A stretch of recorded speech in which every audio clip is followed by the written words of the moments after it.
சிகரம் தொடும் புறாக்கள் நேயர்கள் அனைவருக்கும் ஆண்டவர் இயேசுவின் நாமத்தில் அன்பின் வாழ்த்துக்கள். இந்த நிகழ்ச்சி உங்கள் ஆத்துமாவிலும் சரீரத்திலும் கிறிஸ்து இயேசுவுக்குள் மறுரூபப்படுத்தும் சிகரங்களை தொட உதவும். வாருங்கள் நிகழ்ச்சிக்குள்ள போகலாம்.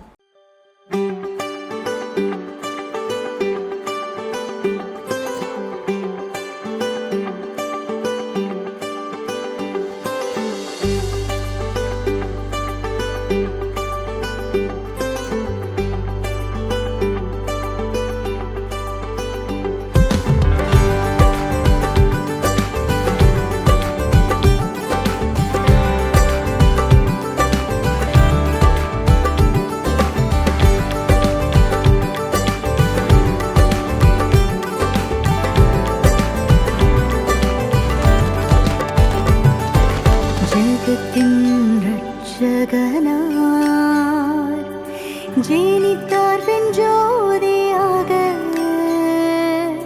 முன்னணையில் புவி மன்னவராம் என்னவாய் தாழ்ந்துதித்தார் என் இதயத்தின் நாயகனார் ஜெகத்தின் ரட்சகனார்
மெய்ப்பர்கள் ஞானியர் பணிந்த பிரகாசனே என் நிலை மனிதர்க்கும் தென்படும் இரட்சண்யமே தன்னலம் தேருத்தீர் இந்நிலம் இறங்கினே தொழுவம் வந்த தேவ பாலனே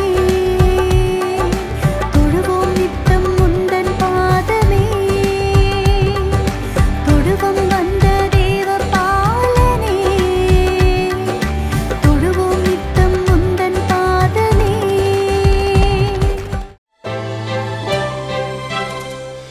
பிரியமானவர்களே, வேதம் அறிவோம் பகுதியில் இந்த நாளில் நட்சத்திரம் குறித்து அறிந்து கொள்ள இருக்கிறோம். இரவு வானத்தில் நட்சத்திரங்களை எண்ண முயற்சி பண்ணாதவர்கள் இருக்கவே முடியாது. நாம் அனைவருமே இரவில் வரும் நட்சத்திரங்களை கண்டு ரசிப்போம். அப்படி நாம் ரசிக்கும் நட்சத்திரங்களை பற்றி நாம் இன்னும் தெரிந்து கொண்டா நல்லா இருக்கும் இல்லையா? இப்ப நம்ம அந்த நட்சத்திரங்களை குறித்த தகவல்களை அறிந்து கொள்வோம். சூரிய குடும்பம் பல ஆச்சரியங்களையும் வினோதங்களையும் தனக்குள்ளே கொண்டிருக்கிறது. அப்படிப்பட்ட வினோதங்களில் ஒன்றுதான் இந்த நட்சத்திரங்கள். ஆதி காலத்திலிருந்தே மனிதர்கள் நட்சத்திரங்களை வைத்துதான் வழியை அறிவதற்கு பயன்படுத்தி இருந்தாங்க.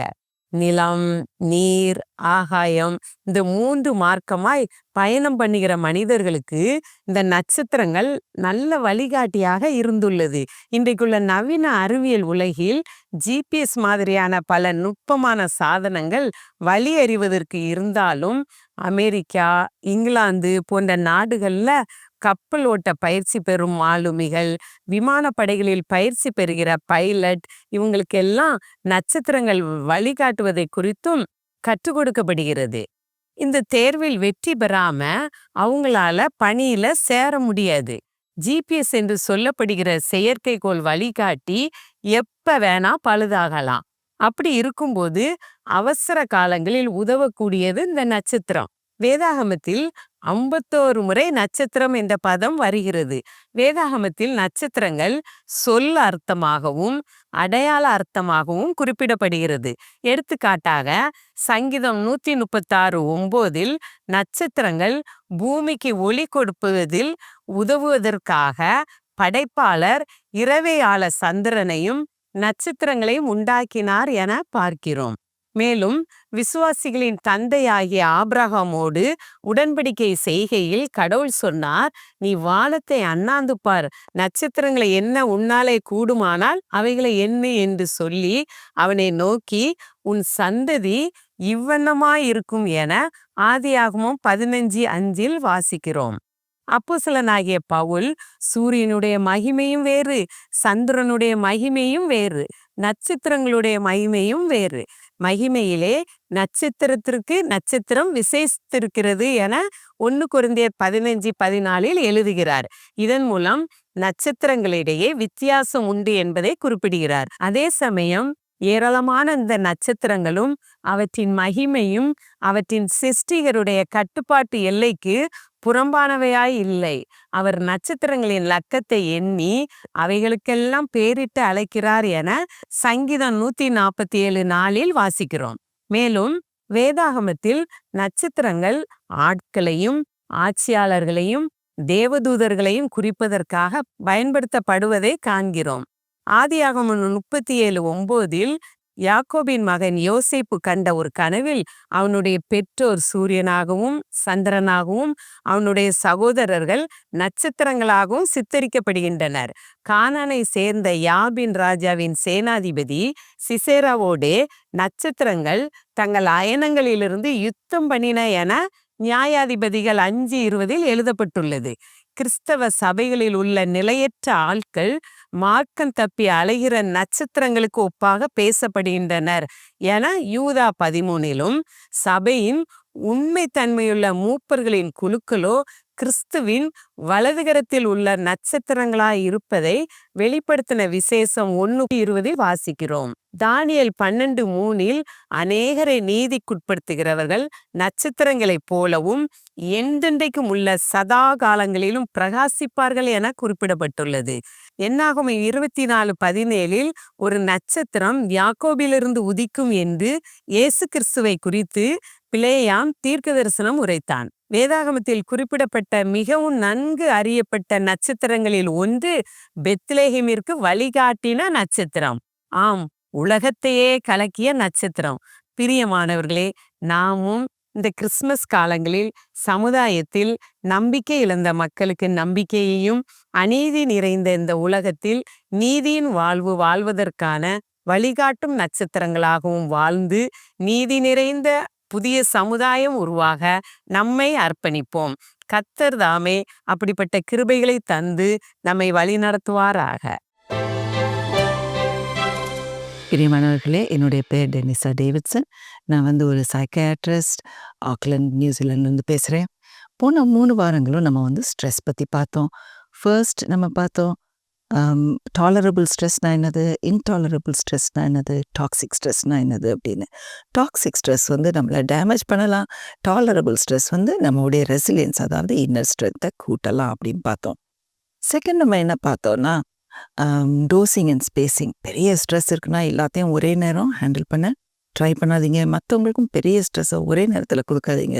ஸ்ட்ரெஸ்ஸை கொஞ்சம் கொஞ்சமாக அதை பீஸ் மீலாக்கி சின்ன சின்ன பிரிவுகளாக ஆக்கி அதை ஹேண்டில் பண்ணுறதுக்கு நம்மளால் பெட்டராக அதை ஹேண்டில் பண்ண முடியும்.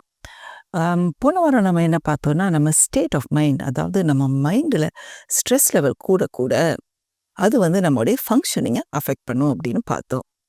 அந்த ஸ்டேட் ஆஃப் மைண்ட் காம் ஸ்டேட்லேருந்து அலர்ட், அலாம், ஃபியர், டெரர் அது வர போகலாம். அது ரொம்ப ஃபாஸ்டாகவும் போகலாம், மெதுவாகவும் போகலாம்.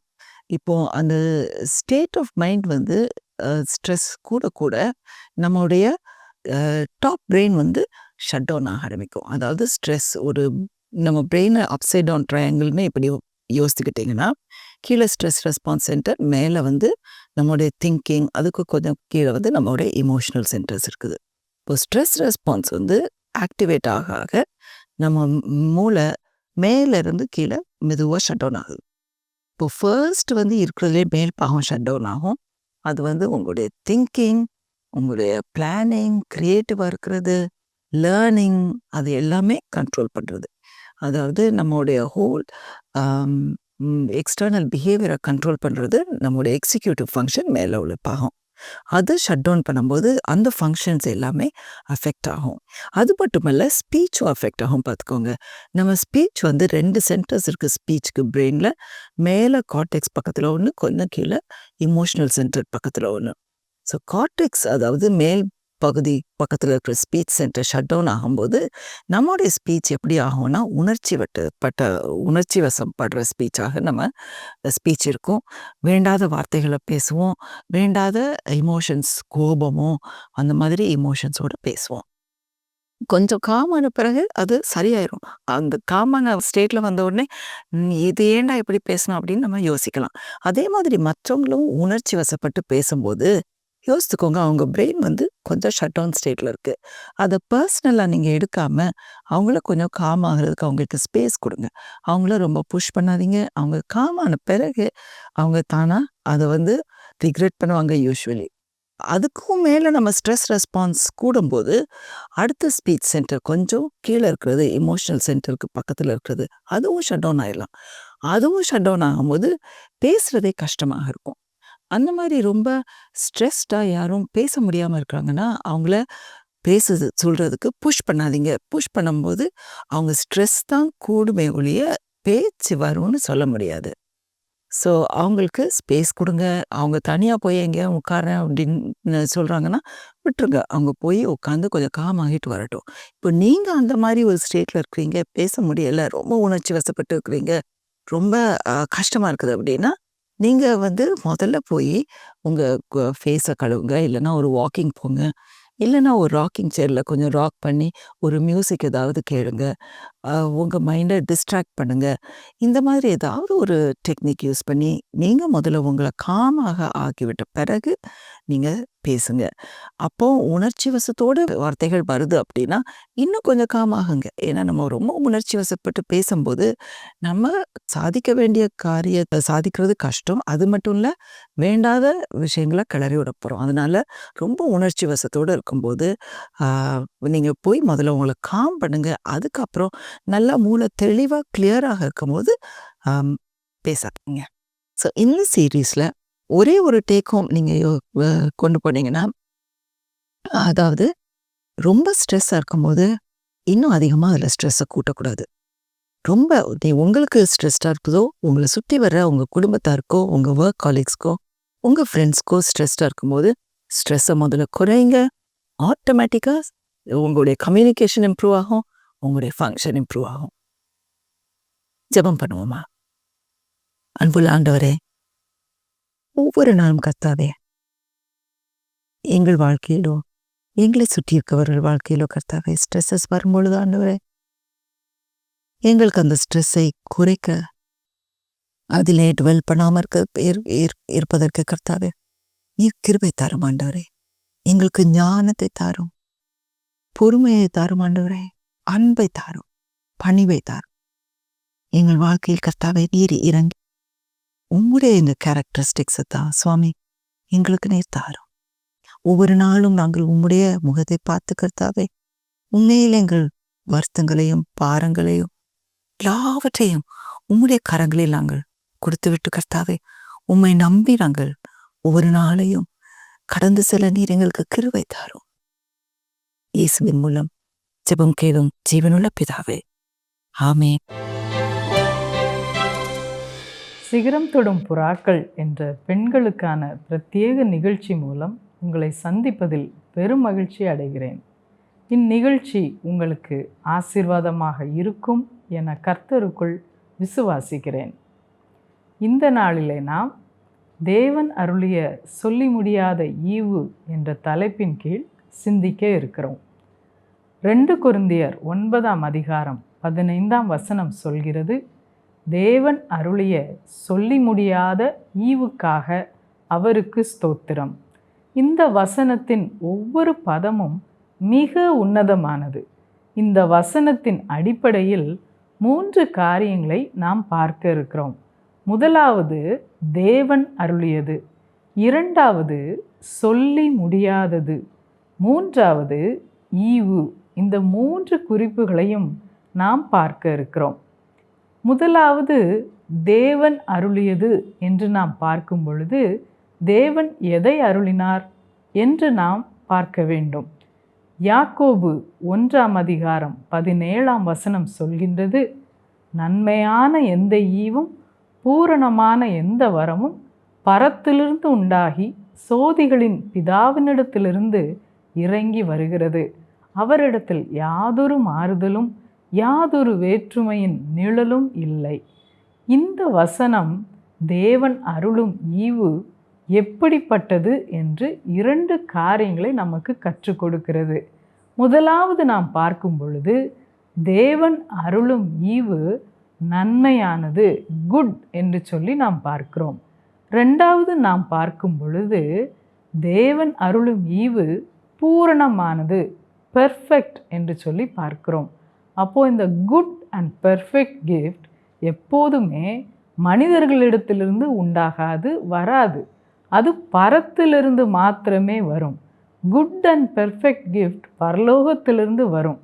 சரி, பரலோகத்திலிருந்து வருகிறது எப்படிப்பட்ட தன்மை உள்ளதாக இருக்கும் என்று நாம் பார்ப்போமானால் யாக்கோபு 3:17 நாம் பார்க்கும் பொழுது பரத்திலிருந்து வருகிற ஞானமோ முதலாவது சுத்தமுள்ளதாயும் பின்பு சமாதானமும் சாந்தமும் இணக்கமும் உள்ளதாயும் இரக்கத்தாலும் நற்கனிகளாலும் நிறைந்ததாயும் பட்சபாதம் இல்லாததாயும் மாயமற்றதாயும் இருக்கிறது என்று கூறுகிறது. பரத்திலிருந்து வருகிறது சுத்தமுள்ளது, ஹோலி என்று பார்க்கிறோம். சமாதானம் உள்ளது, பீஸ் லவ்விங். சாந்தம் உள்ளது, கன்சிடரேட்டாக இருக்கும். இணக்கம் உள்ளது, சப்மிசிவ். இரக்கம் உள்ளது, மர்சிஃபுல். நற்கனிகளால் நிறைந்தது, ஃபுல் ஆஃப் ஃப்ரூட்ஸ் என்று நாம் பார்க்கிறோம். பட்சபாதம் இல்லாதது, பார்ஷியாலிட்டி கிடையாது. மாயமற்றது என்று நாம் பார்க்கும் பொழுது சின்சியராக இருக்கும் என்று நம்ம பார்க்கிறோம். நம் பரமபிதா நம்மை எவ்வளவு நேசிக்கிறார் என்பதற்கு இந்த 8 காரியங்களும் நமக்கு சொல்லப்படுகிறது. நம்ம அலசி ஆராய்ந்தாலும் இப்படிப்பட்ட காரியங்கள் கொண்டவை பரமபிதா தவிர நம் பெற்றோரோ உற்றாரோ நண்பர்களோ கொடுக்க முடியாது. இரண்டாவது, சொல்லி முடியாதது என்ற பதம் பயன்படுத்தப்படுகிறது. சொல்லி முடியாத என்ற பதம் வார்த்தையால் விவரிக்க முடியாத, மனித மனதினால் கிரகிக்க முடியாத, நினைத்து பார்க்க முடியாத என்று பொருள்படும். சொல்லி முடியாத அற்புதங்கள் நம் வாழ்வில் செய்கிறார். சொல்லி முடியாத வழிகளில் நம்மை கர்த்தர் நடத்துகிறார். தன் ஜனங்களுக்காக கர்த்தர் செங்கடலை பிளக்கிறார், யோர்தான் நதியை பிளக்கிறார். நம்ம பல நேரம் என் பாரத்தை சொல்லி முடியாது என அங்கலாய்க்கிறோம். ஆனால் நம் பரமபிதா நம் நோய்களை சுகமாக்கினார், நம் பாரங்களை சுமந்து தீர்த்தார். நாம் கிரகிக்க முடியாததை கர்த்தர் நம் வாழ்விலே சொல்யூஷனாக கொடுக்கும் வல்லமை கொண்டவர் என்பதை நாம் பார்க்கிறோம். மூன்றாவது நாம் பார்க்கும்போது ஈவு, கிஃப்ட் என்று பார்க்கிறோம். கிஃப்ட் என்ற வார்த்தை நமக்கு திருமணம், பர்த்டேஸ், ஏன் இந்த கிறிஸ்மஸ் காலங்களில் அதிகமாக நமக்கு ஞாபகம் வரும். நம்ம கிஃப்ட் கொடுக்கும் பொழுது பல மனநிலைகளோடு கொடுப்போம். பலர் தங்கள் அந்தஸ்தை காண்பிக்கிறதற்கு கிஃப்ட் கொடுப்பார்கள். கடமை என்று கொடுப்பவர்களும் உண்டு. கிஃப்ட் கொடுக்கும்போது அவங்க நமக்கு என்ன செய்தார்கள் என்று கால்குலேட் பண்ணியும் கொடுப்பவர்கள் உண்டு. ஒருவேளை பரிசாக வாங்கி கொடுத்தால் பயன்படாது என்று பணத்தை கிஃப்டாக கொடுத்து அவர்களாகவே தேவைக்கு பயன்படுத்தி கொள்ளட்டும் என்றும் கொடுப்பது இந்த காலத்தின் வழக்கமாக இருக்கிறது. ஆனால் நம்ம பார்த்து பார்த்து மன திருப்தி வரும் வரை நம் யாருக்காக கிஃப்ட் செலக்ட் பண்ணுவோம் தெரியுமா? நமக்கு ரொம்ப பிரியமானவர்களுக்கு தான் அப்படி நம்ம செலக்ட் பண்ணுவோம். அப்படி தான் பிதாவும் மனிதர்களாகிய நம்மை அதிகம் நேசித்ததினாலே இந்த அண்ட சராசரங்களில் மிக மிக விலை உயர்ந்த ஈவாகிய இயேசு கிறிஸ்துவை நமக்காக கொடுத்தார். எப்படிப்பட்ட ஈவாக கொடுத்தார் தெரியுமா? நம்முடைய பாவங்களுக்கு பரிகாரியாக நாம் அனுபவிக்க வேண்டிய தண்டனையை நாம் அனுபவியாமல் இயேசு அதனை அனுபவிக்கும்படி சிலுவையிலே ஒப்பு கொடுத்தார். ரோமர் 8வது அதிகாரம் 32ஆம் வசனம் சொல்லுகிறது, தம்முடைய சொந்த குமாரன் என்றும் பாராமல் நம் எல்லாருக்காகவும் அவரை ஒப்பு கொடுத்தவர் அவரோடே கூட மற்ற எல்லாவற்றையும் நமக்கு அருளாதிருப்பது எப்படி என்ற கேள்வியோடு முடிகிறது. யோவான் 3:16 நமக்கு தெரியும், தேவன் தம்முடைய ஒரே பேரான குமாரனை விசுவாசிக்கிறவன் எவனோ அவன் கெட்டு போகாமல் நித்திய ஜீவனை அடையும்படிக்கு அவரை தந்தருளி இவ்வளவாய் உலகத்தில் அன்பு கூர்ந்தார் என்று சொல்லப்பட்டிருக்கிறது. பிதாவுடைய ஒரே நோக்கம் நாம் கெட்டு போகக்கூடாது என்பதே. அதற்கு ஒரே வழி பாவமில்லா பரிசுத்தருடைய இரத்தம் சிந்தப்பட வேண்டும் என்பதே. இயேசுவை தவிர பாவமில்லாதவர் இந்த உலகத்தில் ஒருவரும் இல்லை. இதனை உணர்ந்த நாம் என்ன செய்ய வேண்டும்? இயேசுவே என் பாவத்தின் பரிகாரி என்று இருதயத்தில் விசுவாசிக்க வேண்டும். இந்த சொல்லி முடியாத ஈவாகிய இயேசுவை பிறருக்கு சொல்ல வேண்டும். இந்த சிறப்பான பணியைத்தான் விஸ்வவாணி நற்செய்தி பணி இயக்கம் செய்து வருகிறது. வரப்போகிற கிறிஸ்மஸ் காலங்களில் இயேசுவை பிறருக்கு அறிமுகம் செய்வோம். நம்மால் இயன்ற மட்டும் பிறருக்கு உதவி செய்வோம். விசேஷமாக சுவிசேஷத்தை சுமந்து செல்லும் ஊழியர்களை நீங்கள் இந்த கிறிஸ்மஸ் காலங்களில் நினைவு கூர்ந்து அவர்களுக்காக ஜெபித்து உங்கள் பங்குகளை அனுப்புங்கள். ஆண்டவர் உங்களை ஆசீர்வதிப்பாராக. நாம் ஜெபம் பண்ணுவோம். அன்பின் பரலோக பிதாவே, ஆசீர்வதிக்கப்பட்ட இந்த வேளைக்காக நாங்கள் நன்றி செலுத்துகிறோம். தேவன் அருளிய சொல்லி முடியாத ஈவாகிய இயேசுவுக்காக நாங்கள் உமக்கு ஸ்தோத்திரம் செலுத்துகிறோம் கர்த்தாவே. ஆண்டவரே, அந்த சொல்லி முடியாத ஈவு எங்களுக்காக அடிக்கப்பட்டு சிலுவையில் ஆண்டவரை சிந்தின இரத்தத்தினாலே பாவ மன்னிப்பை நாங்கள் பெற்றிருக்கிறோம். பாவத்திற்கு பரிகாரத்தை பெற்றிருக்கிறோம். அதற்காக ஸ்தோத்திரம் ஆண்டவரே. இந்த நற்செய்தியை அறியாத ஜனங்களுக்கு இந்த காலங்களில் நாங்கள் அதை அறிவிக்க எங்களுக்கு கிருபை தாரும். அறியா ஜனங்களுக்கு சுவிசேஷத்தை சுமந்து செல்கிற ஊழியர்களுக்காக ஜெபிக்கவும் அவர்களுக்காக ஆண்டவரை நாங்கள் எங்கள் பங்குகளை அனுப்பவும் இந்த கிறிஸ்மஸ் காலங்களிலே எங்களை அர்ப்பணிக்கிறோம். இயேசுவின் மூலம் வேண்டிக் கொள்கிறோம் பிதாவே, ஆமேன். விஸ்வவாணி என்பது இந்தியாவில் அறியப்படாத இடங்களில் நற்செய்தியை அறிவித்து தாழ்ந்து கிடக்கும் சமுதாய மக்கள் சமுதாயத்தில் உயர்ந்த நிலையை அடைவதற்கான அனைத்து கட்டமைப்புகளையும் ஏற்படுத்தி தரும் ஓர் மக்கள் இயக்கம்.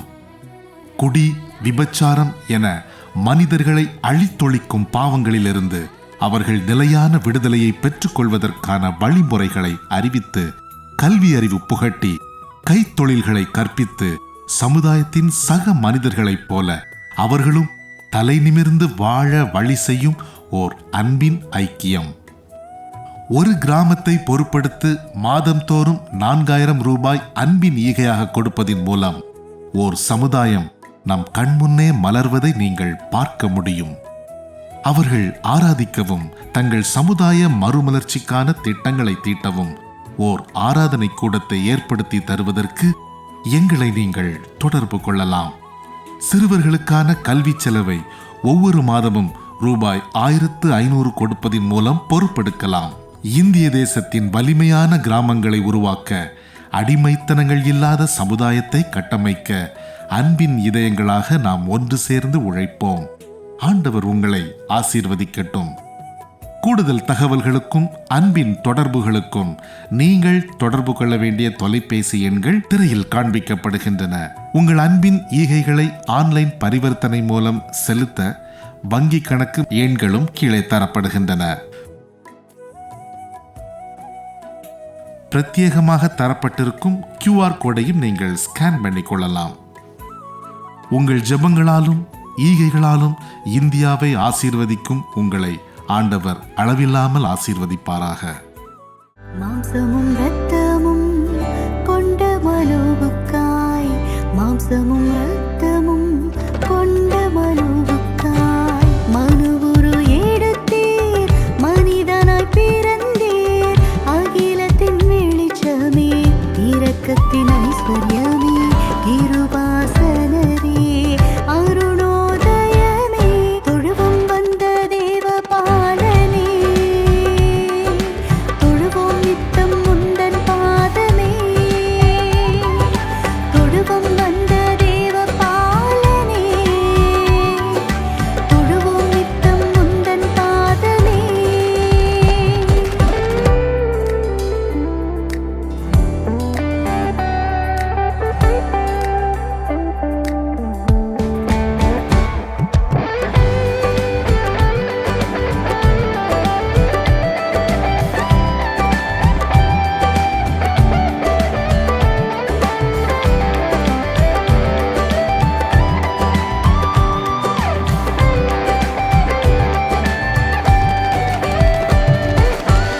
அனைத்துலகம் ஆளும் தயாபர பிதாவே, அனைத்துலகம் ஆளும் தயாபர பிதாவே, உன்னதம் இணைக்கும் ஜீவிய பாலமே, சீரேசு பாலனே, சிங்காசனரே, பாரெங்கும் கூறுவோம் வரப்போகும் மகிமையே, தொழுவம் வந்த தேவ பாலனே,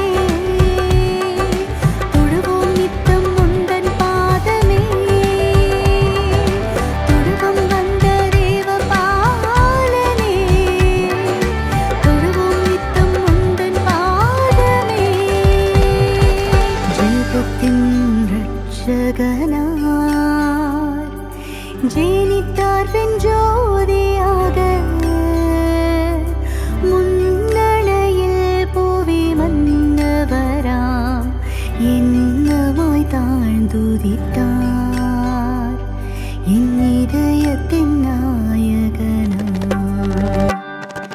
ஜெகத்தின் இரட்சகனார் ஜெனித்தார் பெண் ஜோதியாக, முன்னணையில் புவி மன்னவராம் என்னமாய் தாழ்ந்துதித்தார், என் இதயத்தின் நாயகனார்.